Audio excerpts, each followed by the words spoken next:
Coach, congratulations. This was everything you could ask for as a basketball fan, to see two top 10 teams battle and play so well today.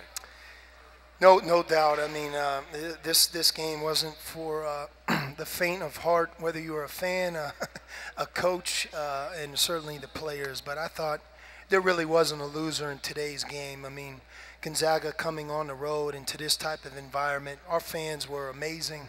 And thank you to everybody who showed up today in full force. And, you know, when you play a game like this, you play it knowing that we have this type of crowd. And, you know, you almost could see the quality of the game, and the opponent brought out the best in McKale today. So thank you for that. But Gonzaga, they came in with a lot of poise. They're a very good team, and they're not going to lose many. And they challenged us in a big way. I thought just our resiliency, our overall team defense. You have to keep in mind that Gonzaga averages 88 points a game, and you know, for us to hold them to 63 in overtime is a big reason that we were able to win. What were some of the areas defensively that excelled for your team? First half, they shot 31%, second half 50%, although I think later in the half there is when your defense really started to tighten up, and obviously into overtime as well. Well, you know, they're very difficult to guard because, you know, they have a terrific plan, first of all. They're organized. They have big guys that can score. They have perimeter players that are really smart. And, you know, both Bell and Pangos are seniors. You know, they've been in these types of games over 100 times. So with that, we're playing against a quality team. But I thought our overall defense on Kevin Pangos, you know, he's a terrific player.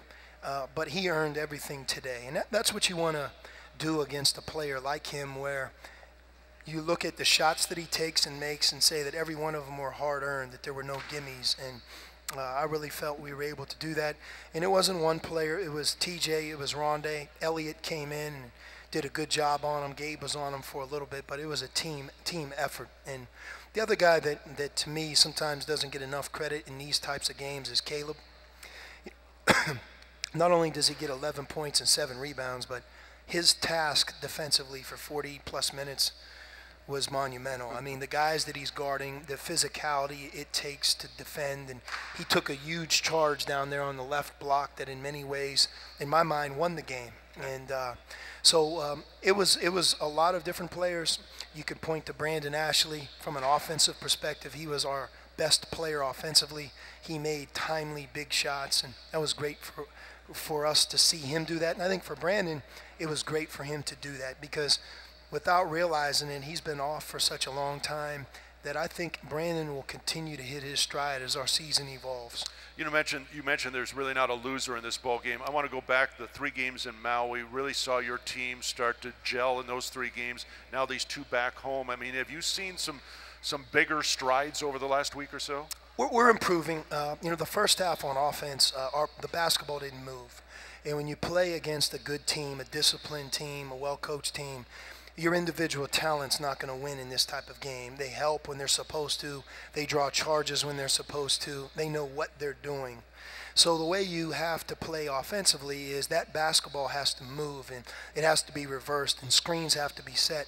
In the second half, Brian, we were much more that team. We weren't in the first half. And that's why we went into halftime with 23 points and I think shooting roughly 32%. In the second half, we were better on offense, and I think we'll learn from that. That's what it's all about, learning, right? It is. And, you know, if you could ever win a game like this, you know, this is one that will carry tremendous weight throughout the course of the season, because the team that we played tonight is an excellent team. And Mark Few and their staff and that program, you know, we respect them a great deal. That's why we played them. And next year when we go to the Kennel, I'm sure we'll have a crowd waiting on us very similar to this one that they dealt with here today. All right, congratulations, Coach. We'll see you next week. Thank you. Head Coach Sean Miller here courtside at McKale Center, where the Wildcats beat the Gonzaga Bulldogs in overtime, 66-63.